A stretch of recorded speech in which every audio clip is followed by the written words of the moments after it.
പെരിയാറിൽ കാണാതായ യുവാവിന്റെ ജഡം കണ്ടെത്തി. റബ്ബർ ടാപ്പിംഗ് തൊഴിലാളിയും കിളിമാനൂർ സ്വദേശിയുമായ സുധീഷിന്റെ മൃതദേഹമാണ് പുഴയിൽ കണ്ടെത്തിയത്. ഞായറാഴ്ച വൈകിട്ടോടെ ഇദ്ദേഹത്തെ കാണാതായതിനെ തുടർന്ന് അഗ്നിരക്ഷാസേനാംഗങ്ങൾ തിരച്ചിൽ നടത്തിയിരുന്നു. ഇന്ന് പുലർച്ചെയോടെയാണ് നാട്ടുകാർ ജഡം പുഴയിൽ ഒഴുകി നടക്കുന്നതായി കണ്ടെത്തിയത്. പാലമറ്റത്ത് പെരിയാറിൽ കാണാതായ വ്യക്തിയുടെ ജഡം കണ്ടെത്തി.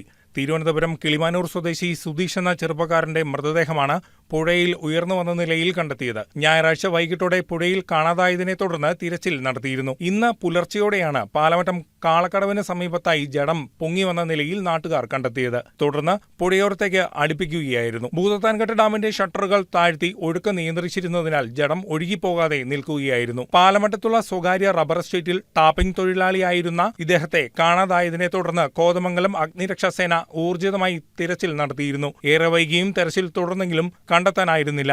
6 മാസം മുൻപാണ് സുധീഷ് പാലമറ്റത്ത് ടാപ്പിംഗ് ജോലിക്ക് എത്തിയത്. കാണാതായതിനെ തുടർന്ന് ഇദ്ദേഹത്തിന്റെ ബന്ധുക്കൾ സ്ഥലത്തെത്തിയിരുന്നു. കുട്ടമ്പുഴ പോലീസ് സ്ഥലത്തെത്തി മേൽനടപടികൾ സ്വീകരിച്ചു.